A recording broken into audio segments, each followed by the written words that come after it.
Hi, everybody. Welcome to the new normal. I'm your host, Lisa Davis, aka Litecoin Lisa. Today, I am excited to bring you my friend I Am For I Am. You can find him on Twitter at I Am For I Am We, but we would rather you join us in the mighty lair on Den Social and then follow him and all of his work. He does amazing stuff, posting really thought-provoking solutions to today's problems. So join me in welcoming my friend I Am For I Am right after this.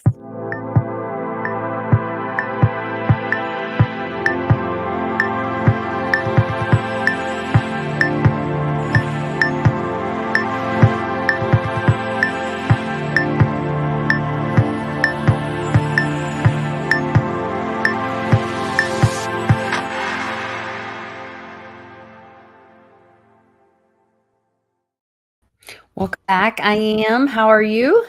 Fantastic. Marvelous Monday. Tomorrow's terrific Tuesday. I got a name for every word. And positive affirmations for every day. And we're coming up onto this Memorial Weekend. So we'll be celebrating our servicemen and women and their families, and thinking of those who gave their life for our freedoms. And that's where I just have so much respect for the work that you do on Den Social, and that you put really thought-provoking, problem-solving questions and solutions out there. So I want to talk about another one of those today. Okay, one of the postings, huh? Yeah. Do you want to prep us for anything before we jump into this? Okay, I'll say one thing. No, two things. This is not the civics class that you were taught in school, and this is the civics class your parents warned you about. Oh, dangerous. All right, that's exciting though. I'm all about that. Thanks for joining us in the chat. If you can do us a favor, hit the like and share so we can get some more people in here to have a conversation, a really thought-provoking conversation. So where should we start? Well, this was a kind of a one day I was thinking, actually, I remember watching something. I think Glenn Beck had posted something about, maybe it was at CPAC or something like that, something about where is fascism and where is socialism, on the scale. And I was like, yeah, I could kind of go with that. And then I thought, my paradigm has shifted, and I still find myself talking left or right. Yeah. And it's really not that at all. And so I thought, you know what, I'm going to put it down on paper, shall we say. So I made this entry in Den.social. And I started thinking, we used to often talk about big government or small government, right? Mm-hmm. And or left and right, blue or red team, and these kinds of things. And I started thinking it's really about centralized and decentralized. And that's kind of where this idea came up about just ranking the different forms of government and kind of going through it. And so it's really a paradigm shift of not thinking in terms of right or left. So I ranked them. I also went through, I did a chat GPT to see where they would rank them. And they were pretty close to what I talked about. So it's on a 1 to 10 scale. And 10 is anarchy, which is completely decentralized, no rulers, right? And then a 1 would be all the way to the extreme of authoritative regime, or actually a theocracy is also would be a 1. Because why? Well, the law came from God, and so that is the law. And so I think of Iran as a theocracy, right? So Breaking news: the president of Iran is dead. Yeah. By the way, so you can't go against that government, right? Because that's the word of God. So you see, that's very authoritative. So I went through that and kind of ranked them. And the question is, where does a constitutional republic fall? And where does, federalism fall into, and socialism, and these words that we often talk about and how we describe different governments of the world. So that's what this post was about. Why don't we go through them? Do you mind going back to the top? Yeah, it is great. And I have some questions because sure, I've been educating myself or working on educating myself on some of these ideas. And there were things where, like, like once we get down to the meritocracy thing, I was like, wait a minute, I thought that was going to be way more Yeah, actually, I decentralized. remember you mentioning that, and that was also another one of my inspirations to do this post. Okay. Uh, Well, that's um, great. Yeah. So talk through these with us and let us know. Absolutely. And for those of you who are maybe just listening, I'll try to do it real quick. But anarchy, again, is at the top. It would be an absent of any type of formal government or authority, right? So individuals govern themselves. That's just a very simple, basic way of describing it, right? There is no government. Anarchy is, no rulers. So that's a 10. And then now we go down another step to level 9, and that's libertarianism. It's more a decentralized control, right? Hmm. And this, of course, is advocating for the small government or minimal government, very little interaction. It emphasizes individual liberty, very different than anarchy that says that we govern ourselves. So, Okay. a little gap there, right? So then we come down to number 8, which is confederalism. Um, and this is what we had Revolutionary War. And we were a confederacy, right? Hmm. And this is a system where the individual um, has powers, but the central government there is a central government, but it has far less powers. The states or those regions are the ones with the most power. So think of it like in percentages. I'll just throw a number. So the state, like say the state of Virginia, one of the 13 colonies, right? It was really a nation state. So it had 51% of the power, where the federal government only had 49%. Now that's not an accurate number, Right. but You're I'm just trying to using it. give you an example that state law trumps the federal law. All And right. this is happening right now. The states are starting to reclaim that. Like Utah just Right. did a thing pushing off big Fed government. Oklahoma just did a law or signed a law stating that they're pushing back against the WEF and the WHO. Mhm. So against those big centralized government powers, Right. and retaining their autonomy as a state or region. Exactly. So Exactly. yeah, I'm surprised. I'm definitely leaning towards the 8. I think in my Sure. I don't Sure. know. So Um, we go down to another. Now I kind of skipped 7. I didn't plug in 7, but in ranking 6 is federalism, which is a balanced centralization. All right. The states certainly have power, but they still bow down to the federal government. So shall we say that the federal government would be a 51% and the mm, state of 49%? I'm just trying to put a I see. number to it, even though that's not really accurate. So, as individuals, we have some autonomy, but really it's still the federal government has the larger rule, shall we say. Okay. And um, as the states, they're kind of subnational entities. I like that term, subnational entities. Okay. So so remember, under the Articles of Confederation and during the Revolutionary War, the states were nation states. Mhm. So with federalism, they they kind of took a step down and relinquished power Yes. to the feds, right? And so they became the subnational entities. Which And makes that's sense. kind of how you get, but there's more of a balance of power with federalism.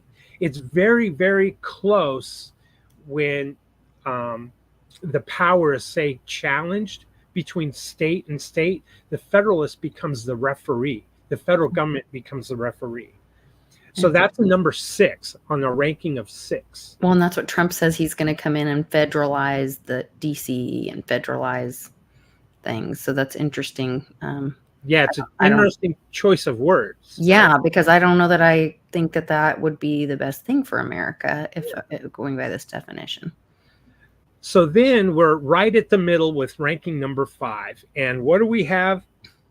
Bada, bada bing, bada boom. We have a constitutional republic. And this is where a representative democracy with a constitution limits the power of government. And that's what we're supposed to be, right, Lisa? Right.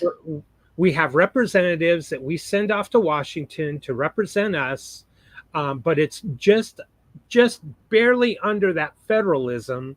In other words, um, we still recognize that the federal government trumps the state government, but we have a constitution with a Bill of Rights that's supposed to protect us, and that's what the constitutional republic essentially is supposed to do. Now, what that Bill of Rights does is it ensures that we as citizens have certain inalienable rights, right? Mhm. And that the government cannot tread upon those. Now, when I say that the government cannot tread upon those, that Constitution goes all the way down to our level, and it includes the states. Okay. So technically, you could say that if a state were to stomp on our right, the federal government can come in with the US Constitution and protect us. So that's kind of more of like a checks and balance, so that the state doesn't have too much power or control over us as individuals. And we allow the federal government, it's supposed to protect us under that Constitution that we all agree to.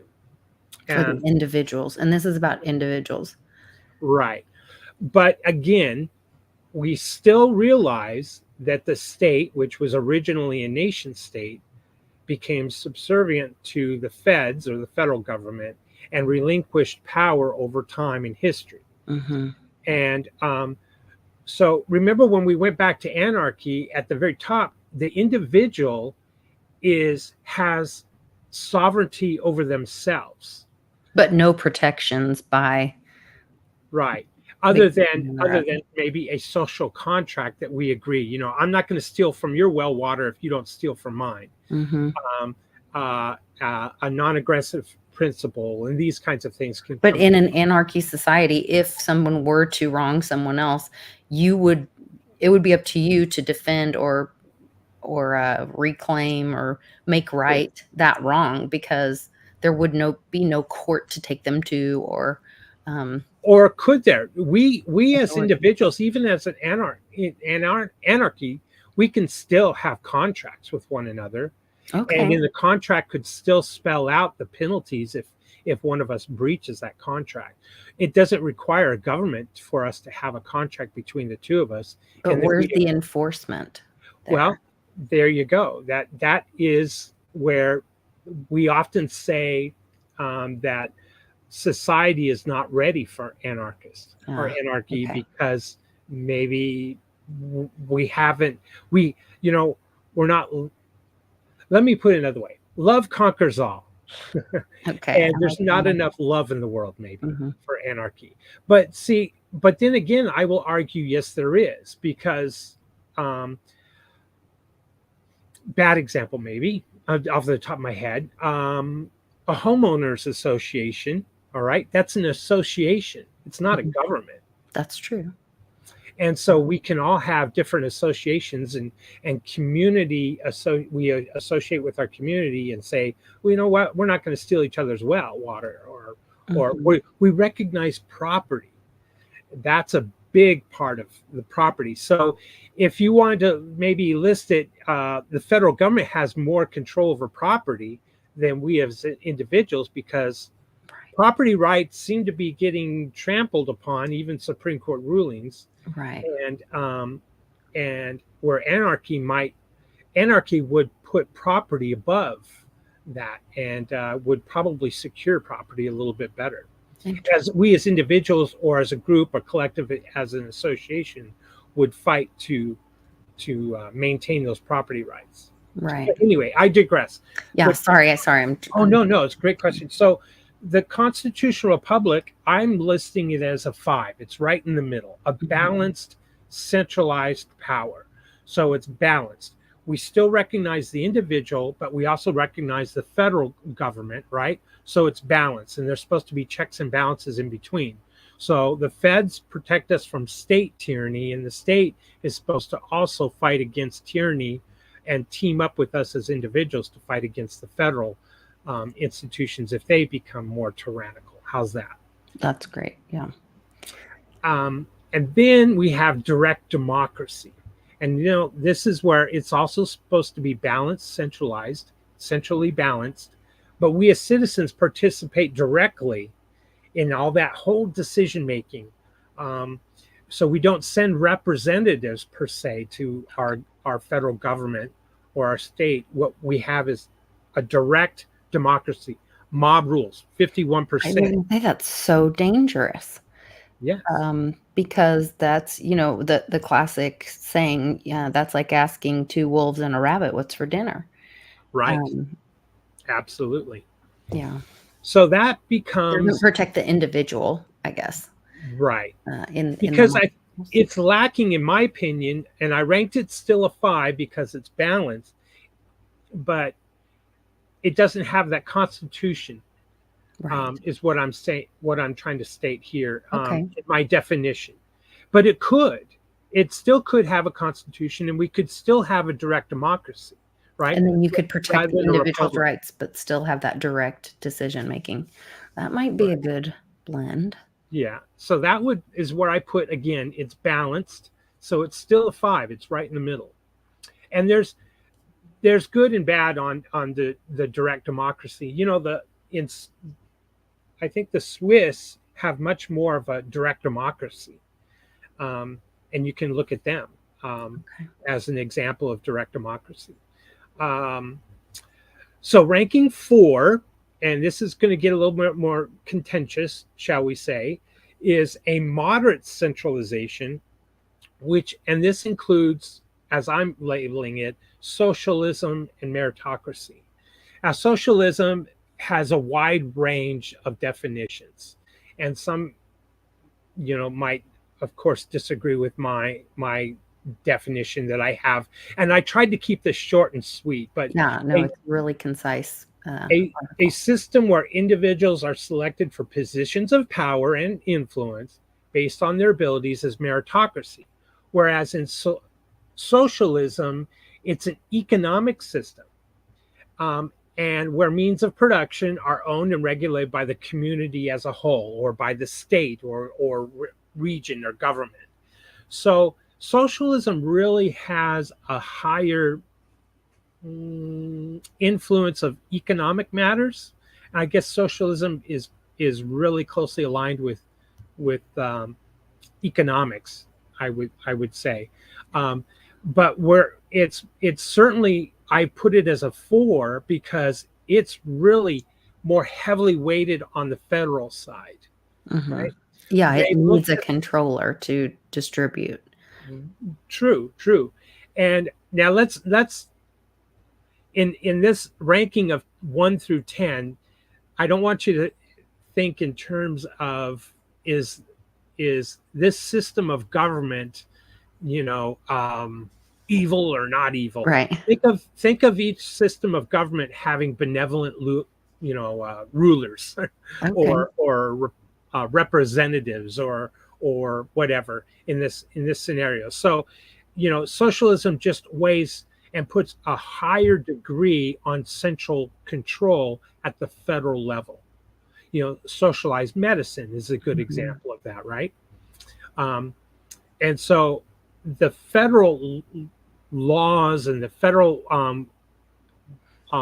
regulations that are in place are are certainly have much more clout, more strength, more authority over any kind of region or state.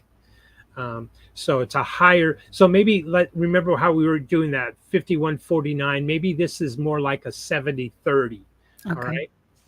And now meritocracy, again, I put this as a 4, and it's interesting because ChatGPT, I think, did it as well. And the reason I did that is because meritocracy tends to flow into more of the individual who we believe who has earned that position becomes really not questioned. Their authority doesn't become questioned because we believe that they were the best person for the job and they earned that position of power. So really, they shouldn't be questioned. But Mhm. more importantly, but because they've earned that authority, we tend to give them more authority over us, Sure.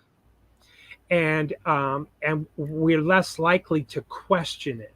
And that's a great, I mean, you could say that for our state representatives at this point. We give over Absolutely. our vote because we elect them thinking that they're going to listen to us and represent our thoughts or words, demands, whatever.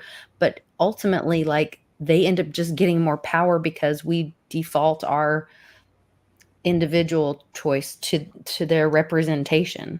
Right, right. Very good point. You nailed it. You nailed it. That's one of the problems that we have here, right? Yeah. So then number three is monarchy. And you can almost think of the monarch as almost meritocracy. In other words, what if that individual that we thought earned that position and now has more power and authority and shouldn't be challenged? You know, now they have offspring, and well, that this person was brought up, you know, knowing what to do and how to do it, and so you could kind of see how that would fall into monarchy, right? Hmm. Where a rule by a single person, like often a king or queen, with power passed down through hereditary lines. You know, the queen or king of England is, you know, actually bestowed by God to be the sovereignty, right? I'm Anyway. not just saying Yes, that's making the thought claim behind here. it. Actually, this weekend or over the weekend, these last few days, I guess with Prince Charles or King Charles having developing cancer and all this, he Mhm. has passed over the military power to his oldest son, William. And there's rumors. I was watching or listening to a Nostradamus prophecy on thing on the way home from mom's, and was talking about that the in 2024 that the monarchy will be handed down to someone without um, marks of a king or something like that. So I don't know Huh. if that was like the handing over to Trump, like when he walked past the queen, or if that's because William and Harry are probably not, uh, or what are their names? Harry and Yeah, yeah, you had it is right, it William right? and Harry. Yeah, William and Harry are probably not Charles's kids. I don't know. Just Mm, saying, a who rumor. knows? Who Who knows? knows? It made me wonder because this does talk about hereditary being so important in Right, monarchy. right, right. So now the issues with monarchy, and I know this is what I'm trying to do here on this thing, but just I want to make a comment. Mhm. Monarchy is bubbling up in the culture, and I don't know if you've noticed this, but there's a lot of people that start talking about, well, maybe we should think about monarchy because it has some advantages. It's kind of strange to hear that conversation. Not to me. Um, Not to me either, but I argue that from an economic point of view, it often fails. And let me give you a quick example. So we have walls around our kingdom, and we have a monarch, and he's a beloved monarch. He's our king. He does what's right by the people, and his son or daughter, whomever is going to become the next ruler, he's going to prepare them and prep them, you know, and they too are going to want what's best for the kingdom. And and unfortunately, they get their personality traits, and you know, corrupts and Yeah. these kinds of things. But the idea that they are going to act predominantly or should predominantly act on behalf of the best for the kingdom, so the kingdom survives and continues for their offspring and their offspring's offspring, right? Right. That's the idea behind it, versus, you know, electing a bad president that takes us into war or off the rails or something like Right. this, So many of these are or prime dependent on having a minister. benevolent leader that really cares for his fiduciary or her fiduciary responsibility by caring for the community first. Right. And that's where so many of these fail because we Hmm. got too many humans involved. But And you know where it also fails is employment. Let me give you an example. Let's say that we have a kingdom, right? And within our kingdom, we have fully employed, you know, I don't know, wagon makers. They make the wagons, and they're great at it. But the next kingdom over has developed a motorized buggy. mm, Well, the king might not want that motorized buggy to come in because now he's going to have unemployment, and the people are going to become restless and might rise up and revolt. so that new technology may not penetrate the walls of the kingdom. You follow? Because the Sounds a king little wants like something, yeah, we know something about. Sounds a it little like sure does. cryptocurrency. It sure does. And tribalism, right? Oh So gosh. anyway, that's there you go on that side of it. Um,